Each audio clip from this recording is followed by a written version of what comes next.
Welcome to Up the Rabbit Hole podcast with your host, Up Rabbit. Today we're going to be carrying on with our review of Sephen Coveys' The 7 Habits of Highly Effective People. And I've already gone through chapters 1 to 3, or let's say habits 1 to 3. So today we'll be looking at 4, 5, 6, and then number 7, which is called Sharpen the Saw. So the idea in the book is that you go from the private victory, which we've discussed, which was being proactive, beginning with the end in mind and putting first things first, and then move on to the public victory, which is habit 4, think win-win. Habit 5, seek first to understand and then to be understood. And then habit 6, which is synergize. And then habit 7 is called Sharpen the Saw. So that's also about reviewing the earlier habits and then keeping yourself balanced. Actually, I think I'm going to start with the Sharpen the Saw. A little point within Sharpen the Saw that I like is what the author says is that you can't just be focused on your planning tool and work. You want to split it into four different areas that you need to focus on. So he says physical for balance. So physical, which would be exercise and nutrition, stress management. Mental, which is reading, visualizing, planning, and writing. And then social or emotional is service, empathy, synergy, intrinsic security. And spiritual is value clarification and commitment, study and meditation. So let's jump into the win-win. Let's go through that. I'm just going to go through some of the parts that I highlighted.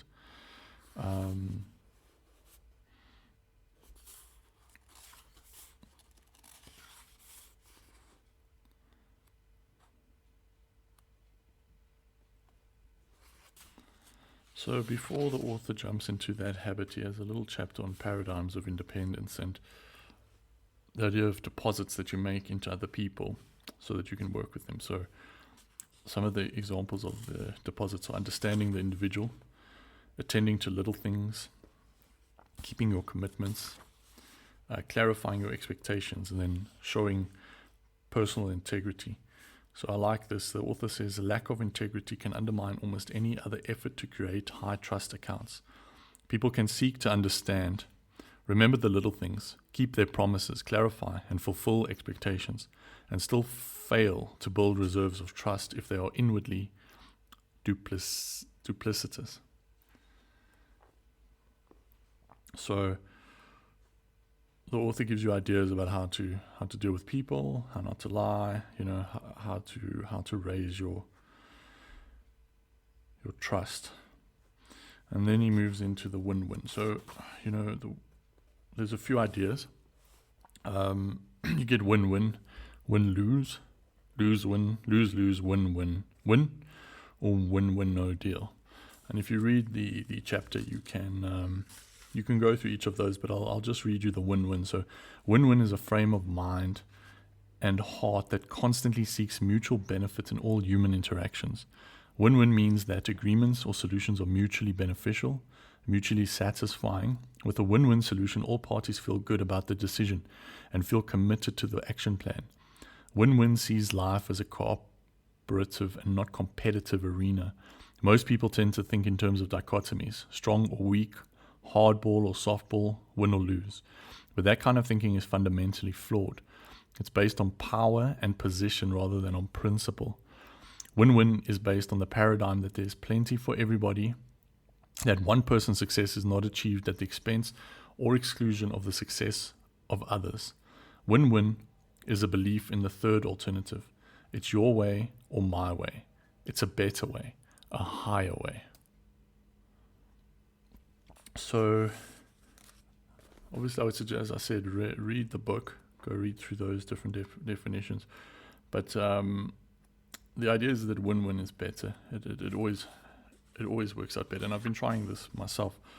to go in with a win-win attitude. And it sort of changes your perspective because it makes you think from your perspective and someone else's perspective and maybe even society's perspective. So the author says anything less than win-win in an interdependent reality is a poor second best that will have impact in the long-term relationship.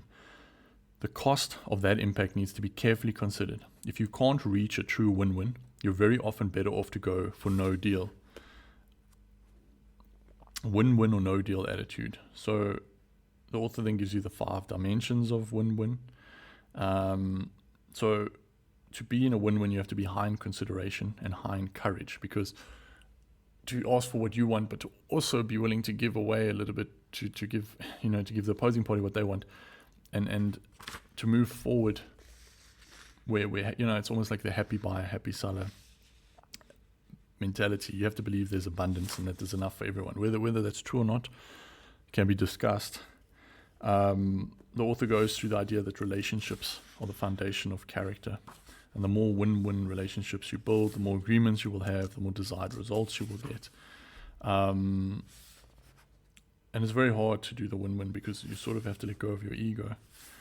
Then with the win-win, the author talks about performance agreements. He says there are basically 4 kinds of consequences: rewards and penalties that management or parents can control, financial, psychic, opportunity, and responsibility.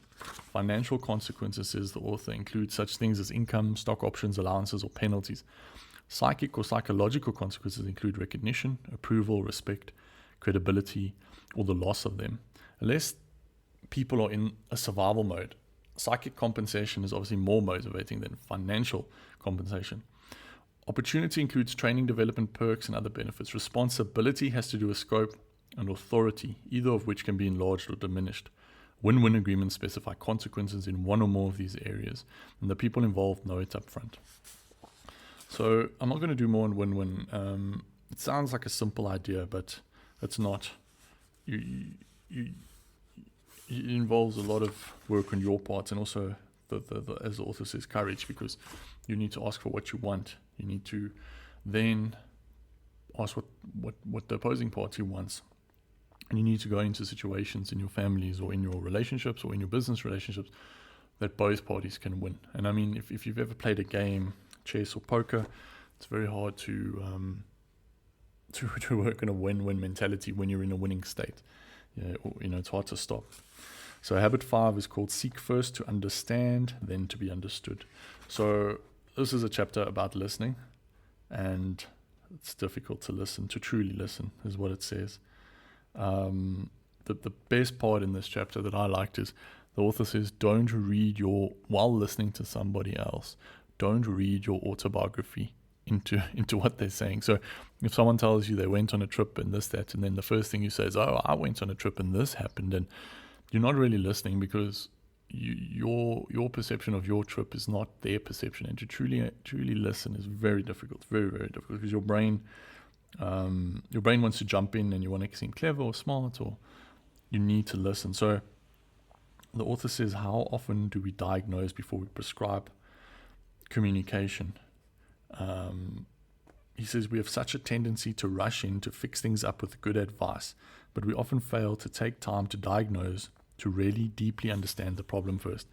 If we were to summarize in one sentence the single most important principle I have learned in the field of interpersonal relations, it would be this: seek first to understand, then to be understood. This principle is key to effective interpersonal communication. And then the author goes on to go through character and communication, how to do empathetic listening, diagnose before you prescribe. Again, don't read your autobiography into everything. He says for autobiographical responses, because we listen autobiographically, we tend to respond in one of 4 ways. We evaluate, we either agree or disagree, we probe, we ask questions from our own frame of reference, we advise, we give counsel based on our own experience, or we interpret.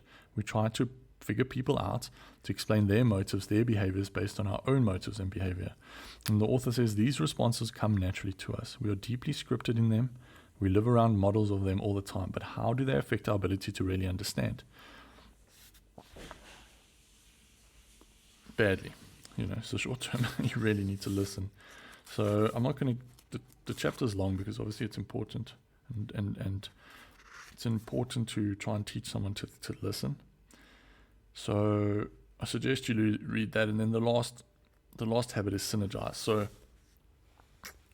the author says the highest forms of synergy focus the 4 human endowments, the motive of win-win and the skills of empathetic communication on the toughest challenges we face in life. What results is almost miraculous. We create new alternatives, something that wasn't there before. Synergy is the essence of principle-centered leadership. The author says synergy is everywhere in nature. If you plant 2 plants close together, the roots commingle to improve the quality of the soil so that both plants will grow better than if they were separated. So synergy is almost like the Stoic. The Stoics like to say that you need to live according to nature, and the idea is that you live for one another, that you can't, no man is an island. You can't be on your own and do everything yourself. So you need to see other people as valuable, even though they might be rude or arrogant, or they're still valuable and you're part of the same society. And that's what synergy is. But it's very hard to believe that when you're upset or when people are rude. And then this idea goes into synergy in business, and a nice part that I highlighted, the author says, we seek to imitate the masters, rather we seek what they sought. We seek not to imitate past creative synergistic experiences, rather we seek new ones around new and different, sometimes higher purposes. And then he goes through trust and cooperation, and low trust, defensive, respectful, and synergistic. Synergistic is win-win, the third alternative that the author says you're looking for.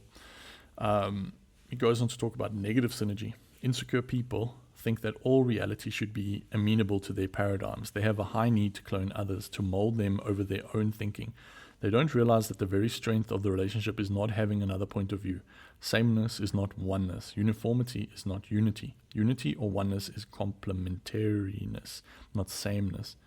One of the very practical results of being principle-centered, says the author, is that it makes us whole, truly integrated. And it's very frustrating to do the synergy exercise. It teaches you to value people's differences. So, worth a read. And then the final chapter is renewal and sharpening the saw. So, look at your social dimension, your spiritual dimension, the ones I mentioned in the beginning. Renew yourself so that you have energy to go back to the original habits. And I suggest having a look at the book.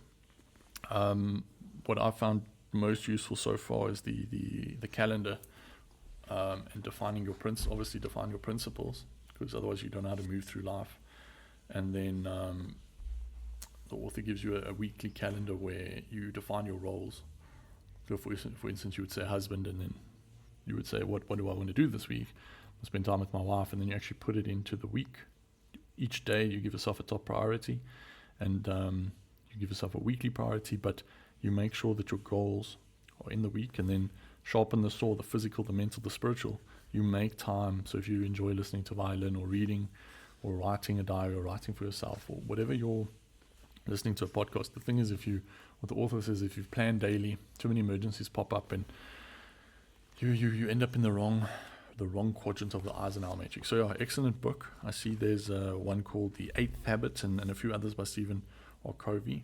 I was quite surprised, so please listen to the earlier podcasts. Those were some of the first ones I did. I feel like I'm getting a little bit better at this, but it takes time. So thank you very much.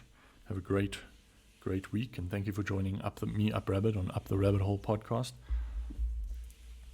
Think up, people. Don't think down, and be positive. Thank you very much.